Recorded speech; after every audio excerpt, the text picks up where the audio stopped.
Hello বন্ধুরা, সহজ করে আঁকো তার আজকের পার্ট 3। তো আজকের দিনে যেটা শিখবো সেটা হচ্ছে গোলাকার, অর্ধ গোলাকার আর হচ্ছে বা গোলাকার অর্ধ গোলাকার, হ্যাঁ ডিম্বাকারটা এখন নয়। তাহলে শুরু করা যাক। যারা যারা নতুন অবশ্যই চ্যানেলটিকে সাবস্ক্রাইব করবে, ফলো করবে এবং পাশে থাকবে, ঠিক আছে? আর ভালো লাগলে অবশ্যই কমেন্টও করো। চলো, প্রথমে গোলাকার। এইভাবে তোমরা ধরে ধরে গোলাকার করবে। হ্যাঁ, এবার এই গোলাকার অর্ধ গোলাকার, না গোলাকারের ঠিক অর্ধেক, হ্যাঁ এই ঠিক যেই তার অর্ধেক, মানে গোলাকারটাকে কেটে দিবে। বোঝা গেল? তোমরা এইভাবে আগের দিন আমি সরলরেখা এবং বক্ররেখা, আড়ি দাড়ি এগুলো সব প্র্যাকটিস করেছি। আজকে তোমাকে যেটা করতে হবে এই গোলাকার আর অর্ধ গোলাকার, আর কিছুই না। এই গোলাকার আর অর্ধ গোলাকার তোমরা কন্টিনিউ প্র্যাকটিস করবে। এভাবে তিস্তা খাতা নেবে, কন্টিনিউ প্র্যাকটিস করবে। মানে ডি, ইংরেজিতে যাকে বলে ডি, ডিটা লিখে উল্টো দিকে একটা ডি। এইভাবে তোমরা প্র্যাকটিস করবে। তোমরা কি করবে, এই গোলাকার অর্ধ গোলাকার কন্টিনিউ ঘোরাতে ঘোরাতে থাকবে, নিশ্চয়ই গোলাকার হবে। এইভাবে ঘুরিয়ে ঘুরিয়ে পৃষ্ঠা খাতায় ক্রমাগত প্র্যাকটিস করে যাবে, ছোট বড় এইভাবে। একটা ছোট করলে একটা বড় করলে আরো বড় করার চেষ্টা করবে। ওর অর্ধবৃত্তাকার গুলোকেও ঠিক একইভাবে ছোট অর্ধবৃত্তাকার, বড় অর্ধবৃত্তাকার, এইভাবে তোমরা ক্রমাগত প্র্যাকটিস করে যাবে, ঠিক আছে? এবার চলো এই গোলাকার এবং অর্ধবৃত্তাকার গুলোকে, অর্ধ গোলাকার দিয়ে কিভাবে আমরা ছবি আঁকবো, সহজ করে এগুলোকে ব্যবহার করে কিভাবে ছবি হয় তা দেখাবো। চলো। আচ্ছা, ক্যামেরার একটু সমস্যা হচ্ছে, ঠিক আছে, আমার কাজ করছি। প্রথমে দেখো আমরা ছোট্ট করে গোলাকার করি, ঠিক আছে? এবার কি করবে, তোমরা একটা বড় বৃত্তাকার তার সাথে একটা ছোট একটা বড় হলো, পাশাপাশি দুটো করবে।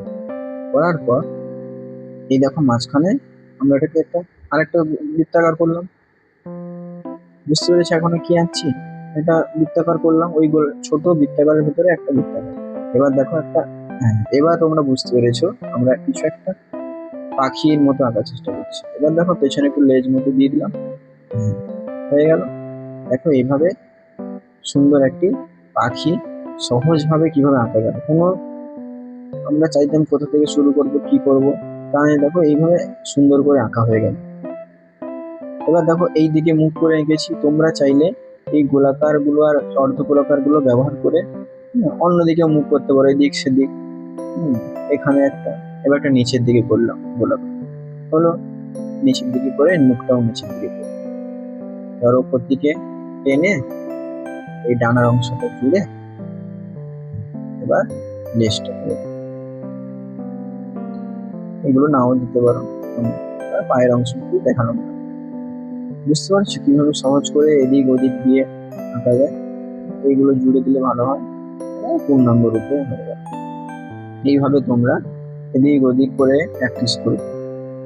এখানে একটা গোলাকার, ছোট বড় গোলাকার, একটা ছোট গোলাকার বসিয়ে একটা পাখি করবে। এই দিক দিয়ে একটা করলে, ওই দিক দিয়ে একটা করলে, তোমরা এইভাবে এদিক ওদিক দিয়ে ক্রমাগত প্র্যাকটিস করবে।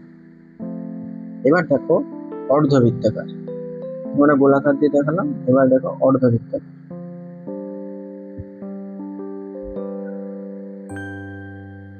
আচ্ছা, এবার আমরা দেখবো অর্ধবৃত্তাকার দিয়ে কিভাবে আঁকা যায়। দেখো গোলাকার করে তার মাঝখানে একটা দাগ দিলে তো অর্ধবৃত্তাকার হয়ে গেল, অর্থাৎ আমরা আগেই বললাম ডি। তোমরা এইভাবে একটা সোজা দাগ টেনে অর্ধবৃত্ত করে এইভাবে করবে, অর্ধবৃত্ত হয়ে গেল। এবার অর্ধবৃত্ত হয়ে গেলে ঠিক তার এক কোণে এখানে একটা গোলাকার করে দিল, হলো গোলাকার হয়ে গেলে এবার দেখো ওই গোলাকারের ভিতরে আর একটা ছোট্ট গোলাকার। দেখো এইখানে ওই মুখের অংশটা হয়ে গেল, তার মানে বুঝতে পারছো এইখানে আমরা মুখ করে দিলাম। এবার ওইখান থেকে লেজের অংশটুকু বার করে দিলাম, এখানে পা হয়ে গেল একটা ছোট্ট পাখি। মাঝখান অংশগুলো মুছে দিলেও হয়ে যাবে। তোমরা মুছতে পারবে, এখন প্র্যাকটিস করাচ্ছি বোঝানোর জন্য, আমি মুছছি না তাও দেখালাম, ঠিক আছে? এইভাবে অর্ধ গোলাকার দিয়ে আর গোলাকার দিয়ে দেখো একটা পাখি হয়ে গেল। আবার ঠিক উল্টো দিকে একইভাবে দাগ টানবে, টেনে আবার একটা অর্ধবৃত্তাকার বা গোলাকার করে এবার দেখো উল্টো দিকে একটা গোল করলে, করার পর মাঝখানে আবার একটা গোল করে এইখানে দাগটা দিবে, হলো। এবার লেজের অংশটা টেনে রেখে দেবে, এইভাবে হয়ে গেল এদিক দিয়ে এদিক দিয়ে। তোমরা চাইলে ডানার অংশটুকু দেখাবে, আমি দেখালাম না, ডানার অংশটুকু গোল করে দেখাবে, মুছলেই হবে, না মুছার দরকার নেই। আচ্ছা, এবার অর্ধবৃত্তাকার দিলাম, দিয়ে ট্রেস করে আগাচ্ছি, এই অংশটা রেখে দিয়ে গোল করবে, করে এই অংশ থেকে জুড়ে এখানে টানবে, হলো। এবার এটা দিয়ে এটা মুছে দেবে, এই গোল করলাম, ডানার অংশটা টানলাম, উপরে লেজ করলাম, নিচে পায়ের অংশ গোল করতে পারো। উপরেটাও ঠিক একইভাবে গোল করতে পারো, এখানেও করতে পারো। আমি বললাম না এখানে করাইনি, তোমরা আরো এটাকে ফিনিশ করলে সুন্দর কাজ হবে। আমি জাস্ট দেখালাম কিভাবে শেপটা আনতে পারবে সহজ করে, মানে কোথা থেকে শুরু করবে, একটা ছবি আঁকলে কোথা থেকে শুরু করবে সেই শেপটা দেখো।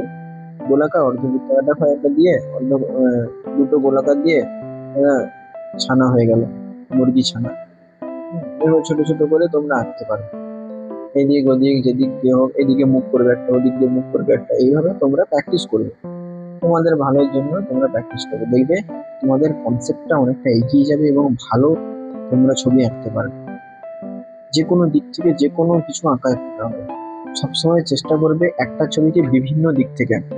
একটা পাখি আঁকলে এদিক দিয়ে একটা করলে, এদিক দিয়ে একটা করলে, হ্যাঁ করলে কি হবে, মুখটা এদিকে করলে, মুখটা নিচের দিকে করলে, এইভাবে প্র্যাকটিস করলে দেখবে তোমাদের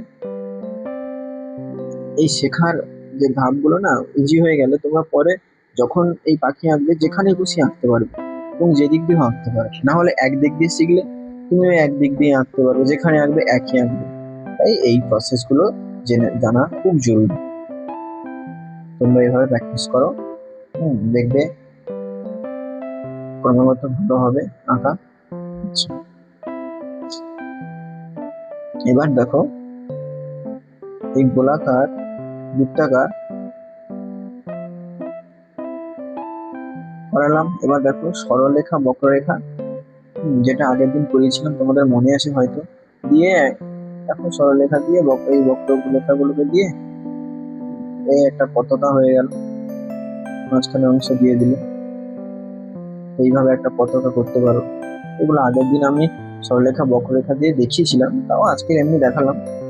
তোমরা এগুলো প্র্যাকটিস করছো কিনা আমাকে জানাও, এইভাবে তোমরা করবে।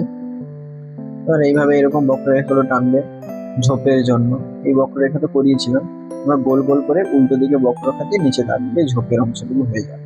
এগুলো সিনারি যখন করবো তখন ঘর বাড়ির পেছনে ছোট ছোট ঝোপ দুর্বল ঝোপগুলো প্র্যাকটিস করবে। আর এইগুলো তোমরা আজকের এই পর্যন্ত থাকলো, আশা করি তোমরা বুঝতে পেরেছো এই পাখির অংশগুলো।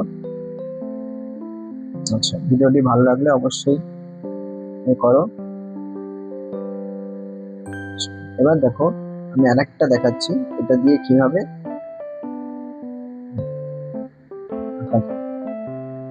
চলো এভাবে টানলে উপরের অংশটা একটু ডানার অংশটা করে দিলে, দিয়ে পায়ের অংশটুকু বের করে দেবে, শুরু করতে।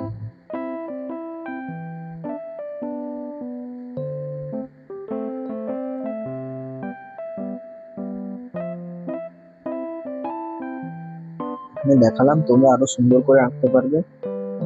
মানে জাস্ট দেখানোর জন্য বললাম, সহজ করে চলে আসবে মাথায় যে আমি কোথা থেকে শুরু করব, কি করব না করব সেটা। দেখো তুমি একটা গোলাকার করলে, ছোট গোলাকার করলে একটা হাঁস হয়ে গেল, হ্যাঁ একটা পাখি হয়ে গেল, একটা মুরগি হয়ে গেল, মুরগির ছানা হয়ে গেল, এদিক দিয়ে করলে ওদিক দিয়ে করলে।